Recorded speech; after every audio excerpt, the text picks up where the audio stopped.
Good afternoon, Club 17. We've got a great program today, and we're going to get started with the Pledge of Allegiance. Please join me. I pledge allegiance to the flag of the United States of America and to the republic for which it stands, one nation, under God, indivisible, with liberty and justice for all. And now Molly Rydell is going to lead us in our invocation and four-way test.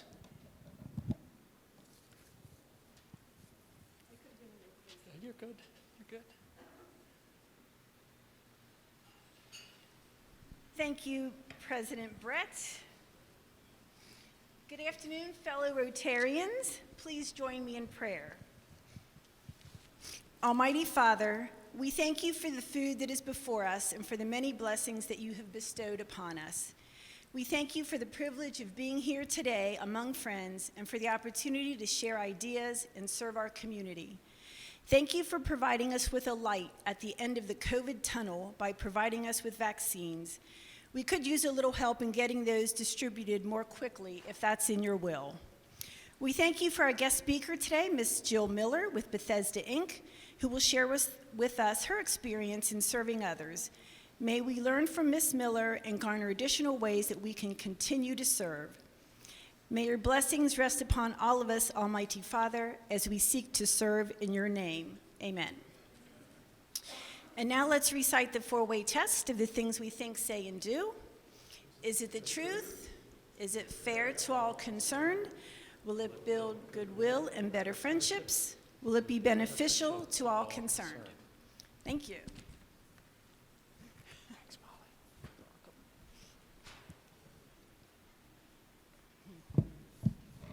You're welcome. Thanks, Molly. And I want to introduce a guest that we have with us today. Leah Snyder is a guest of Andy Magenheim. Leah? And Andy, thanks for bringing your guest. I also just want to say that Leah is a member of the Chillicothe Rotary Club and has recently moved to Cincinnati. So we're very glad you've decided to visit with us today. Thank you.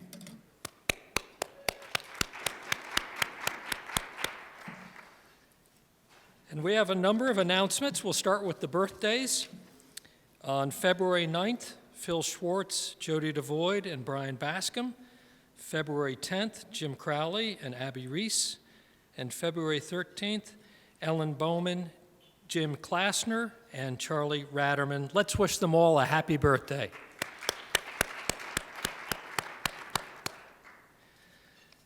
So the vote is in. Our club has voted. And you have chosen our environmental project for the spring. It's called Cincinnati Public Schools Outdoors. We're looking forward to working with Green Umbrella and Cincinnati Public Schools on that. Stay tuned for more information. All the projects that we put in front of the club were good ones, and it's possible we may do some of the other ones later, but that's a good one to start with. So again, thanks for voting.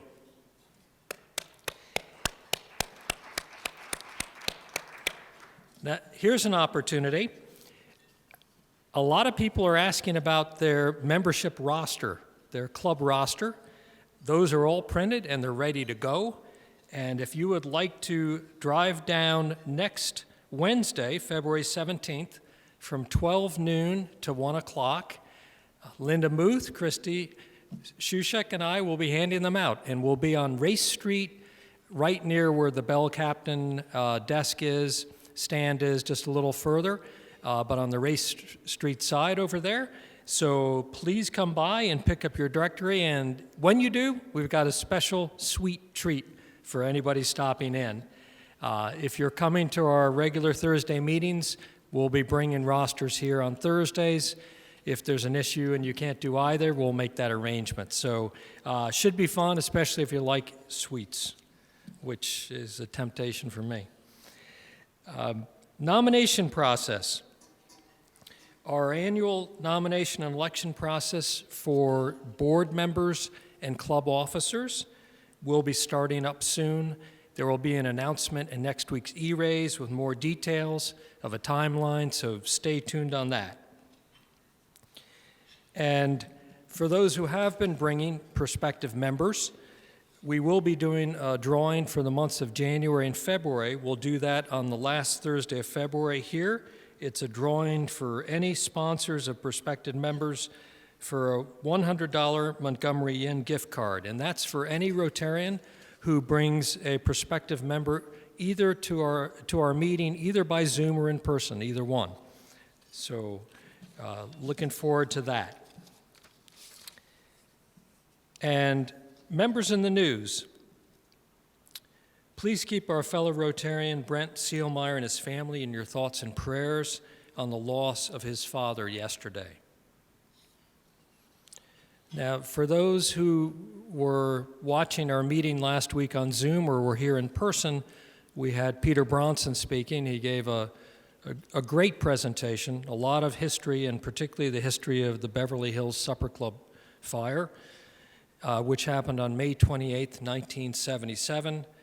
But what you may not have known is our club's former executive director, Jeanette Shepard, and her husband, club member Perk Shepard, were at the club that night.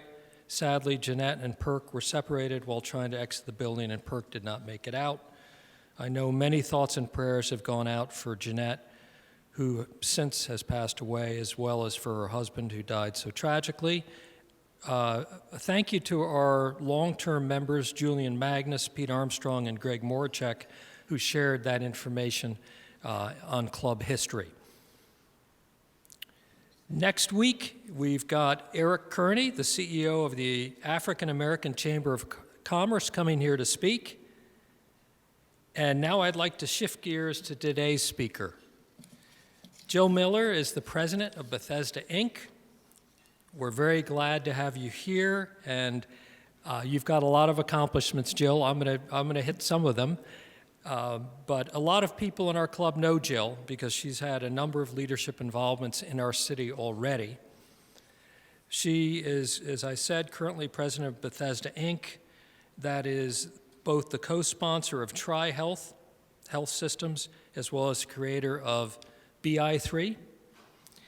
And BI3 is a grant-making initiative to transform the health and well-being of all people in Greater Cincinnati.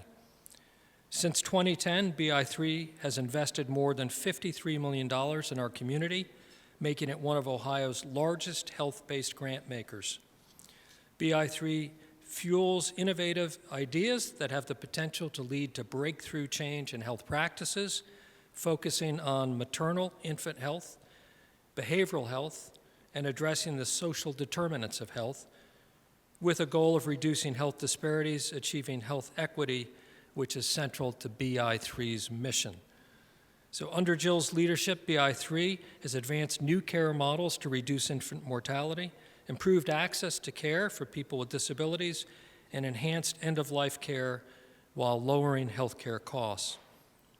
Addressing these issues is essential for creating significant improvement in community health and health care delivery. So earlier in her career, Jill founded and led the Joey Votto Foundation, where she managed and facilitated grants, created new grassroots programs, and built meaningful relationships with community partners. But that was just one of the leadership roles she had. She was also the development director at Ronald McDonald House, another huge and really important job. We have a number of members here, including Al Conscious, but many who are very involved with Ronald McDonald House.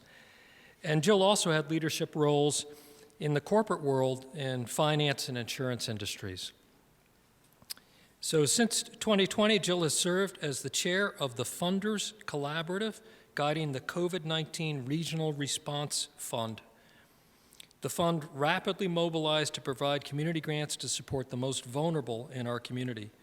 Jill also serves on the board of Philanthropy Ohio, Miami University's Economics Advisory Board, Camp Joy's Board of Trustees, the Health Collaboratives, Accountable Health Communities Advisory Board, Cradle Cincinnati Advisory Board, and Bethesda Foundation Board of Trustees. I'm running out of breath just reading that. And that doesn't leave a lot of time for Netflix. Jill, you're a very active leader in our community. We're thrilled to have you here. You were recognized in 2016 as a YWCA Rising Star, a member of Leadership Cincinnati Class 39, and the Cincinnati Business Courier's 2016 40 Under 40 class. She holds a business economics degree from Miami University and an MBA from Xavier. She and her family, with two strong-willed daughters, a 12-year-old and an 8-year-old, live in Coleraine Township. And Jill, we're very happy you can speak to us today on some really timely issues. Please join me in welcoming Jill Miller to the Rotary Club of Cincinnati.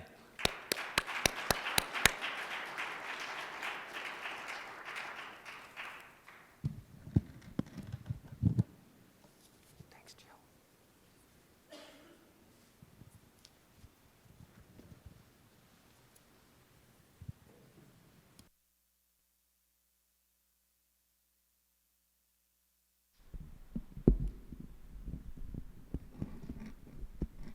All right, I am going to take my mask off so you can hear me better. It is such a pleasure to be with you. Thank you, Brett, for that very warm introduction. And I have to say, it's really fun to be in a room talking with people live. I know you have a number of people who are on Zoom with us today, but it does make me feel a little bit like normal again. I also, before I start, just want to thank you all for your continued support of our community. I love that I get to talk with people who have an interest in health, all you've done with polio, and I also want to give a shout out to Stepping Stones in celebration of Camp Allen's 100th anniversary. So that's very exciting, and I thank you all. And it really will take all of us to build a better community today and tomorrow and for our children in the future.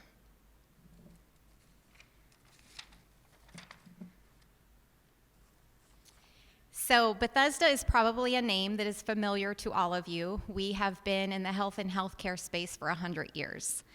It is exciting to think about Bethesda and Good Sam came together about 25 years ago to form TriHealth.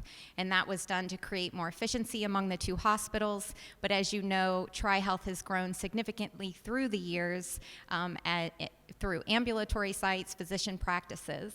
But you can almost think of us if we were a for-profit organization. Bethesda Inc. is one of the key stakeholders. We own the Bethesda assets, and TriHealth operates them for us. So it really is a true partnership.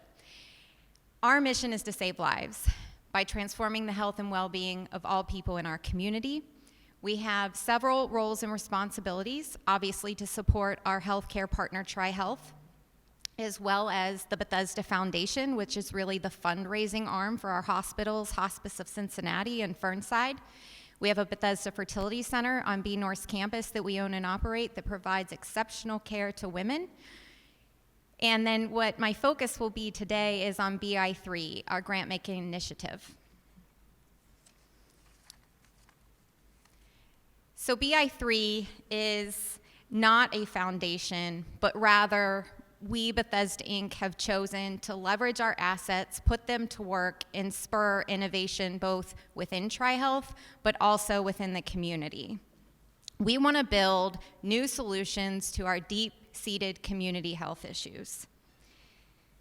And we're uniquely positioned to be able to do this. If with our strategic partnership with TriHealth, we can readily implement and pilot new approaches to health and healthcare, but we also are grounded in trust-based philanthropy. And what I mean by that is we don't just write checks. We're all in. We serve as thought partners, problem solvers, and really push our funded partners to think differently. So I thought I'd share a quick 3-minute video with you to really bring some of this work to life. BI3 is Bethesda Inc.'s grants initiative to transform health.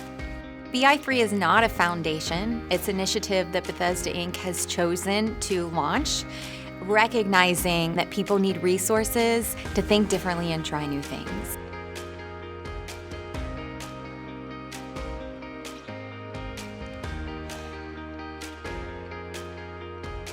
That fundamental shift in our community that will lead to better health outcomes for everybody. And with the Patient-Centered Medical Home Grant, the goal was to change the model of care within TriHealth as a system.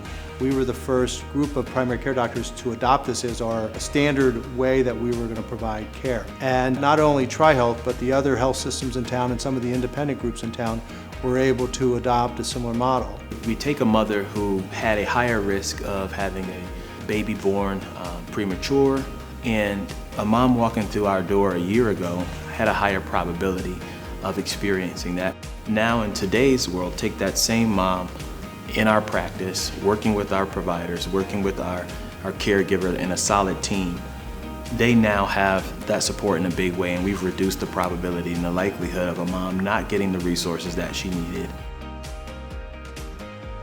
First Step Home is a program for women in recovery for drugs and alcohol, and we allow the children to live here with the moms up to the age of 12. It's a pilot program to not just bring mom and baby together after birth when everybody's healthy and sober, but to keep them together in delivery, even if mom is still in treatment.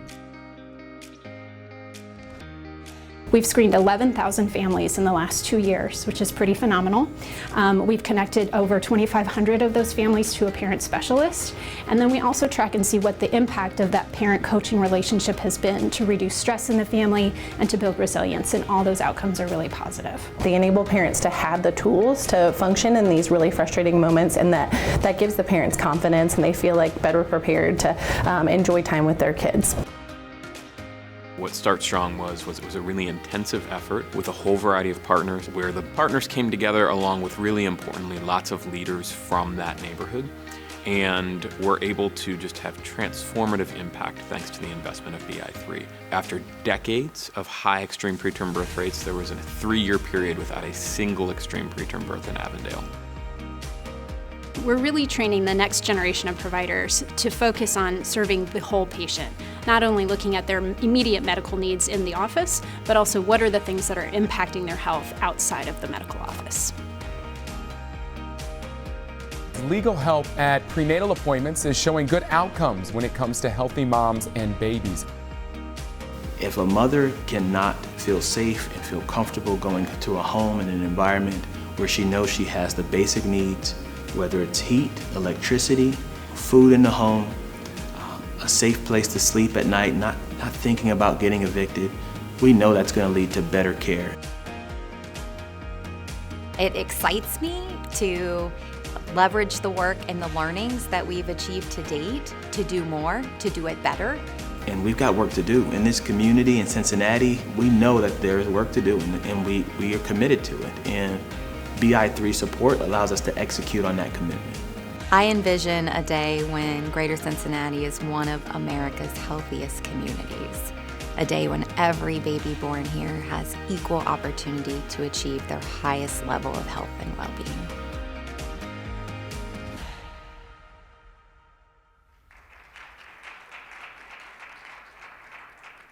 They say it better than I can.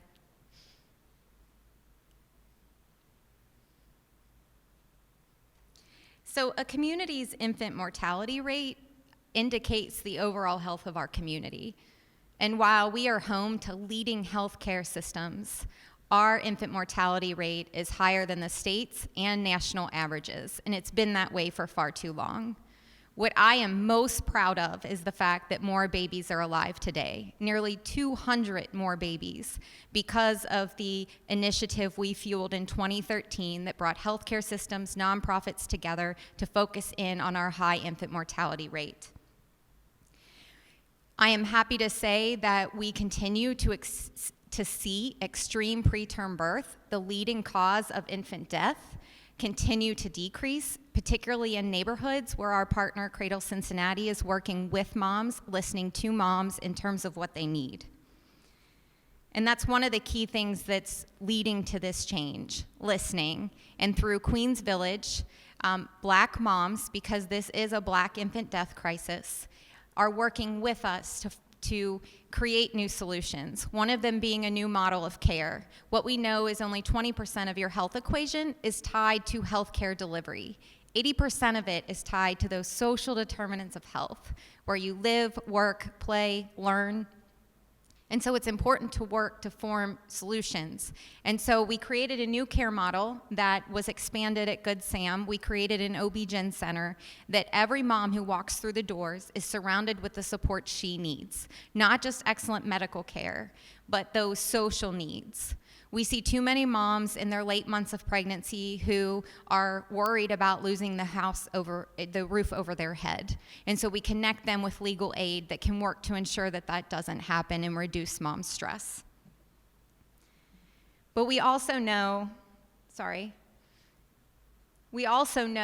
that funding programs is not enough. If we truly are going to accomplish systems and culture change, we have to apply the learnings of our work and push on advocacy and policy. And so most recently, we have joined forces with Groundwork Ohio to work on extending Medicaid coverage for mom after she delivers, as well as increasing reimbursement for postpartum depression and other behavioral issues. Doug asked me to talk about some of the crises I see and what we're doing to address it. Another crisis I see is the fact that end-of-life care continues to increase rapidly in terms of cost. And two reasons for this is, one, we don't like to talk about death in this country, and two, we don't use hospice care the way we should. So we've partnered up with Hospice of Cincinnati to fuel initiatives that speak to these. One is Conversations of a Lifetime, that's training physicians to really engage with families and start those end-of-life conversations. What do you want at the end of your life? And do your loved ones know what you want? Atul Gawande wrote a really great book about this, and he speaks to a specific instance where a woman asks her father, "Dad, if I ever have to make the call for you, what do you want? What is living to you?" And he said, "As long as I can sit up, watch football, and eat ice cream, I want to be here." Well, fast forward, that day did come for her, and her father was in surgery, and the physician came out and asked, "Here's what we're up against. Do you want us to continue?" And she asked that physician if her father would be able to do those things. And he said yes, and she said, "Well, then let's proceed." So I would just encourage all of you to have these conversations with your loved ones, know what they want, and make sure they know what you want. Another program we launched with hospice is Palliacare, which really meets people where they're at. Palliacare is different from hospice care. It can provide the care people need to deal with those chronic illnesses, to meet people inside their home who can't get to appointments. We had a nurse tell us she went into a home and one woman had 25 medications. She only needed 7. So a lot of people need our help, and Hospice of Cincinnati is going into the home and helping those who need us most. Another crisis I know you probably all are familiar with is behavioral health in this country. I think a lot has to do with the fact that we have separated the mind and the body for far too long, and we need to work on bringing those two back together.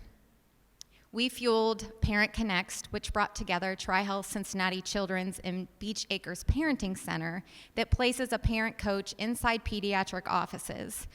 The pediatricians screen children and can easily refer them to a parent coach to improve the health of their household, to reduce stress, and help children thrive. The one thing that's very challenging when you're an innovator in funding new approaches is you work within the systems. And we are ahead of the curve on this. Payers don't want to pay for all of the preventative services. So this is a real challenge to sustain, but research and continued outcomes did grant us CDC certification and as an evidence-based practice, which is very difficult to get. So we'll keep working on it. We also fueled the integration of behavioral health into primary care at Tri-Health. It places a behavioral health consultant inside the practice to help adults with behavioral health. This paper, we are committed to sharing our learnings. I like Nelson Mandela's quote, "We don't always win, but we always learn. We never lose, we always learn." So we try to put those learnings into papers to benefit the philanthropic community as well as the health industry. This paper ended up on a top 5 blog list with Health Affairs, which tells me that Everyone is trying to figure this out, and part of, again, the challenge is the reimbursement for such services. But I do worry that on the back of this pandemic, this will be a major crisis. So COVID-19 challenged and changed all of us in many ways. I know that it was challenging to work from home while my girls were online with school, and I missed the normalcy of life. But I didn't have to worry about losing the roof over my head or feeding my family or worrying about losing my job like so many others did. And so COVID-19 really challenged us. While we're still committed to spurring innovation, we needed to pivot and respond to our community, and we did that in several ways. Pre-pandemic, we helped TriHealth develop and launch TriHealth Now, which expanded telehealth services. And I was telling Brett before we started, the timing couldn't have been more perfect because this launched and the pandemic hit 2 months later. And it has served as a tremendous service, and thankfully, payers have pivoted and are reimbursing for these types of services. And the state has approved that those changes will remain in place, at least Medicaid has. The COVID-19 Regional Response Fund, United Way, and Greater Cincinnati came together within days of the pandemic hitting Cincinnati and stood up this fund that brought together foundations, corporations, individuals to pool our resources to respond to communities.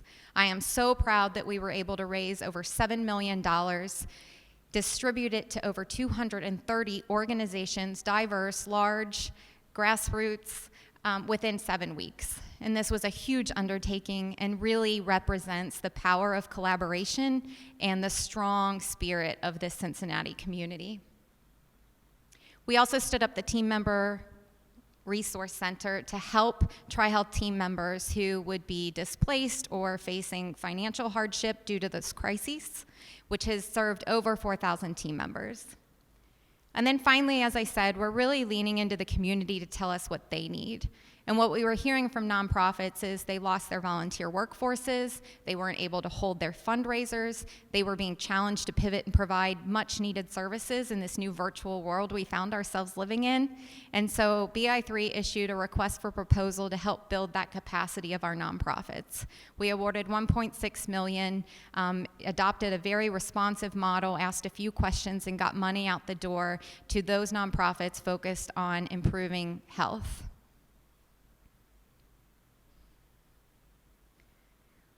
One of the crises I see as being of utmost importance, though, is the structural racism in our country. And I do believe that it is a public health crisis. And I can tell you that I'm leaning in and learning more harder than ever, right? And I encourage all of you, wherever you're at on this journey, to lean in and learn more. For one example, Greater Cincinnati Foundation, we're presenting sponsor of their Racial Equity Matters series, which is being offered virtually. They have a half-day groundwater where you can learn about all the data and where these disparities exist and why.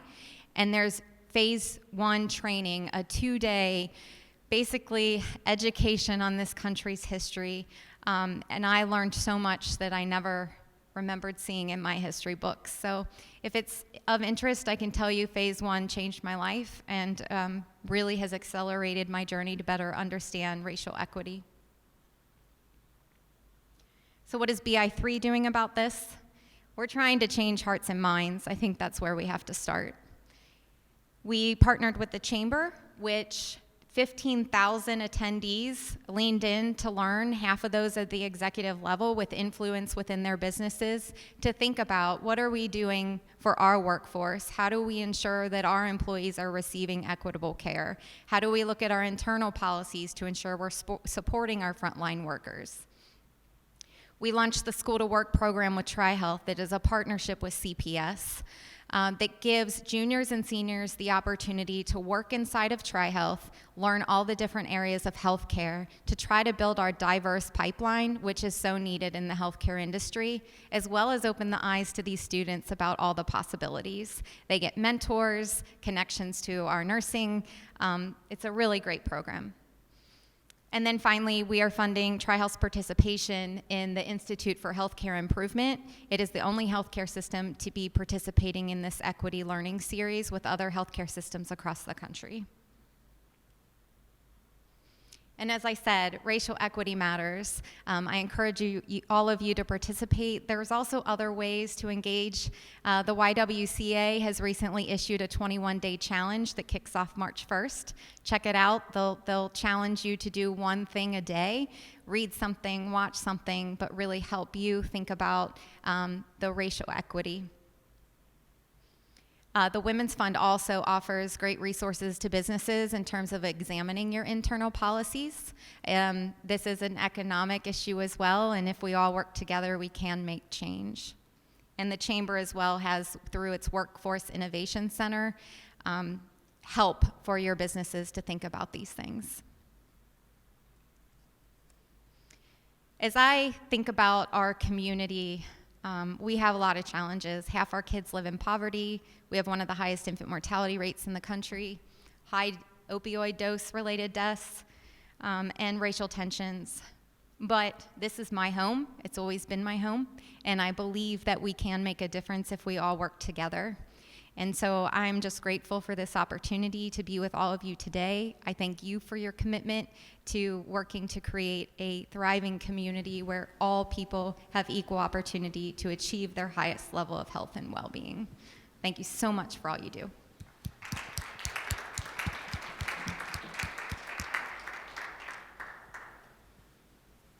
So, first of all, thank you, Jill, for a great presentation. Amazing amount of activity and innovation for our community. And we'd love to let you take some questions if you're willing to. Just a reminder for those who are watching on Zoom, just send a question to text my cell phone number, and I'll actually repeat the question for Jill through a separate mic. And if you're in the room asking a question, I know that our fellow members on Zoom can't hear your question, so I'll listen, I'll repeat the question for Jill, and Jill can answer it. So let's go ahead and feel free.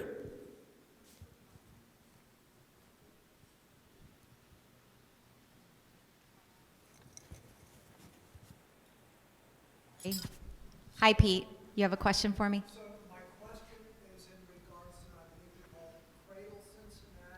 And Ryan Adcock's a great guy.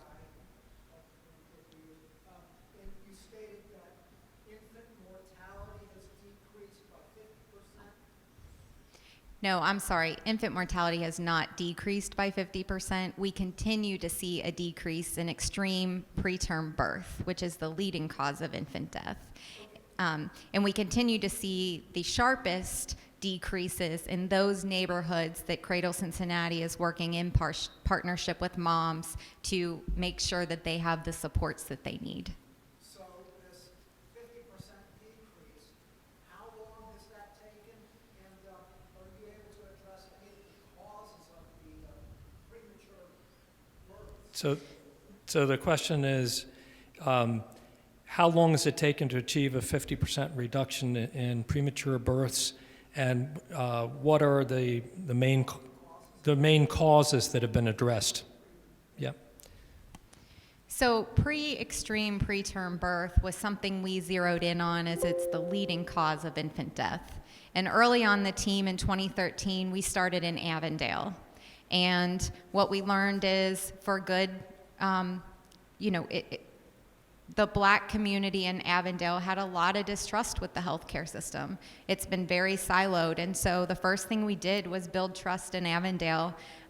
Physicians had dinner with moms in the community to better learn what their needs were, and a lot of it came down to these social determinants of health, right? They can receive the healthcare, but many of these women face when I had my children, right, I didn't worry how I was going to get to my medical appointment. I didn't take 3 buses to get there. I didn't worry that my healthcare provider wasn't going to address my concerns. But these are things many of these women face. And so it was really just listening starting there and really breaking down silos between our adult healthcare system where babies were delivered and our pediatric system that was caring for the NICU babies. They didn't have great working relationships. So it was removing a lot of barriers, working together, but the social determinants of health are a huge factor, and it's something that we need to address if we are going to improve the health of our community. Good. Thank you. And we've got a few questions from Zoom first, Hux, and then we'll shift it over to you. Two of these questions are related. Deborah Schultz asks, what is one of the most important lessons you learned in your racial equity program? But here's the related question. Steve King here in the room said, thanks, Jill, for your presentation. You mentioned that the Racial Equity Matters Phase 1 seminar changed your life. Could you elaborate briefly what you learned? I will attempt to do it briefly. The reality is I'm a white woman who walks through life with a white lens. I grew up in my white bubble. And it wasn't until I realized the deep-rooted structural racism in this country and how every institution is built upon this, and we value people based on skin color. Phase 1 training really just opened my eyes. And I just started really learning I recommend White Fragility, which is an amazing book for white people. I saw myself in that book. Everybody has implicit bias, and it doesn't make you a bad person. It's just the power of the pause. In that moment when I make a quick judgment about something, it's me pausing to check my implicit bias. And so it's a lifelong journey, but I am committed to being an ally. I'm committing to being a better parent and raising my girls differently. I was raised to see everyone the same, that color didn't matter. But what that did is my own color blindness blinded me from how it does matter. It matters every day to my black friends. Before they walk into a conference room, they worry about how they're gonna walk in so they don't appear to be an aggressive black man. These are just daily thoughts that they have to deal with that I don't. So it's really just learning I would say it just sparked, and the more I read, the more I want to learn. And I think an important thing I will just add is it's not just leaning into your black friends and colleagues to educate you, it's really taking ownership of it and challenging yourself to grow every day. And my girls already know at 12 and 8 that they have white advantage. That doesn't mean they don't have to work hard in life. But things are going to come a little bit easier to them than some of their black friends. Very good. Hux, did you? My question is, why does Cincinnati have such a problem with infant mortality as compared to, Louisville, Indianapolis, Cleveland, Columbus, Detroit, Chicago? What is the history here? Because I wouldn't have suspected. Sorry, Box. So the question is, why is there such an issue or problem with infant mortality in Cincinnati as compared to a number of other cities that Hux listed in the Midwest or just in the country in general? What's the history, or what do you think has led to that? Ryan Adcock probably knows all of the history around this. But what I have learned is I would say that Cincinnati is a very black and white city. We have a fairly large black population here, and infant mortality is a black infant death crisis.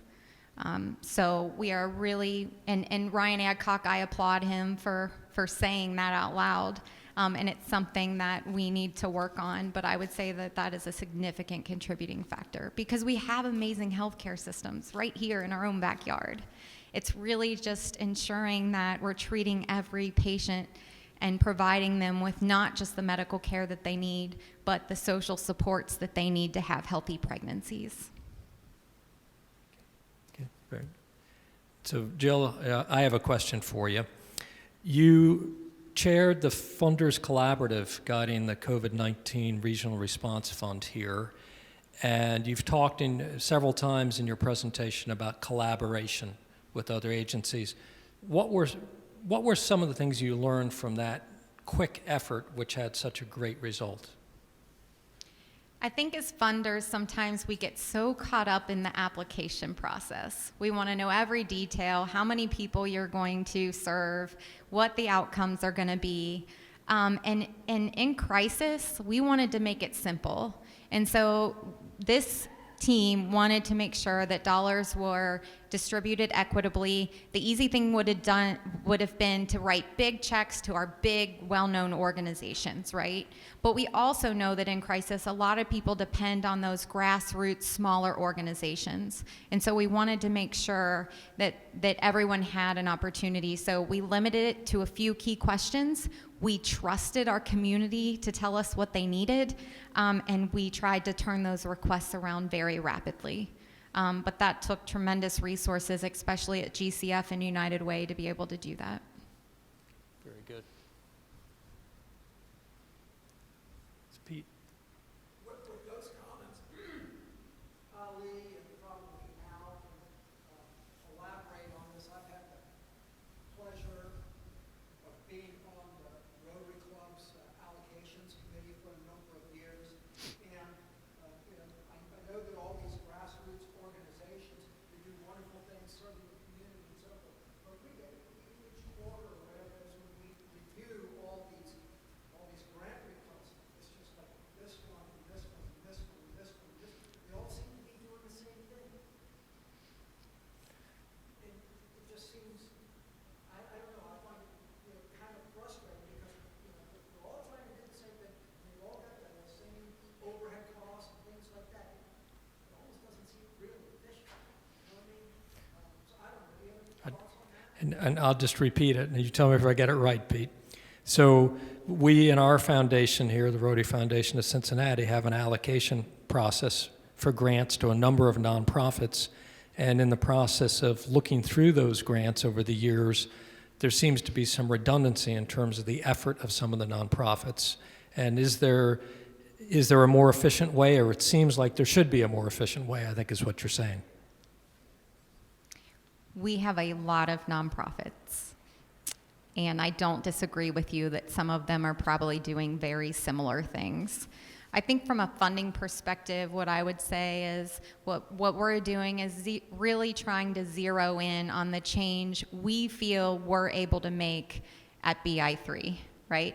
So even though we can award up to $10 million a year, even $10 million isn't going to move the needle on some of these crises that I spoke about. So for us, it's really just zeroing in on, for example, the maternal and infant health space and how we can use those resources to start to move the needle.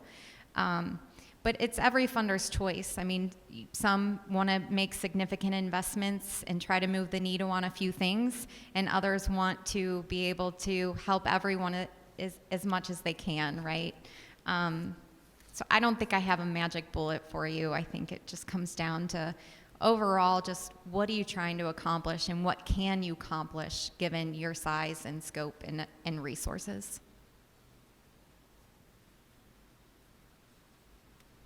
Okay, that was great. And Jill, one of the things about holding a microphone in one hand, it's hard to clap. So I'm going to put this down. We can all clap for you. Great presentation.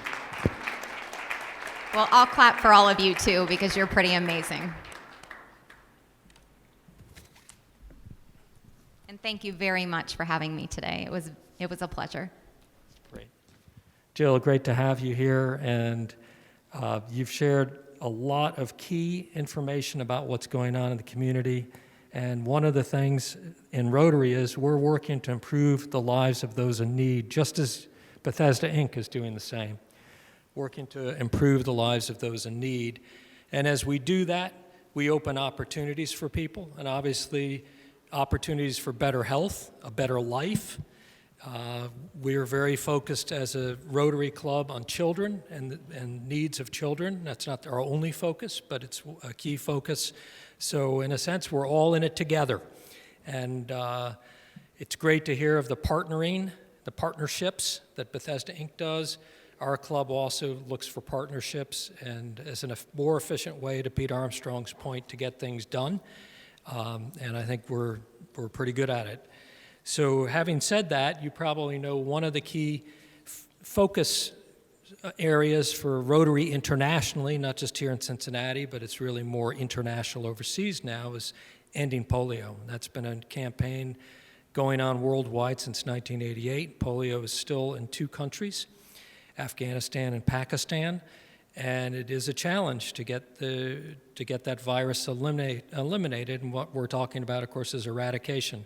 If we can eliminate those 2 countries, that virus is gone and will not come back, which is a huge goal. So in our appreciation of you speaking today, what we really appreciate, we're going to make a donation to the End Polio Now campaign in your honor. Thank you.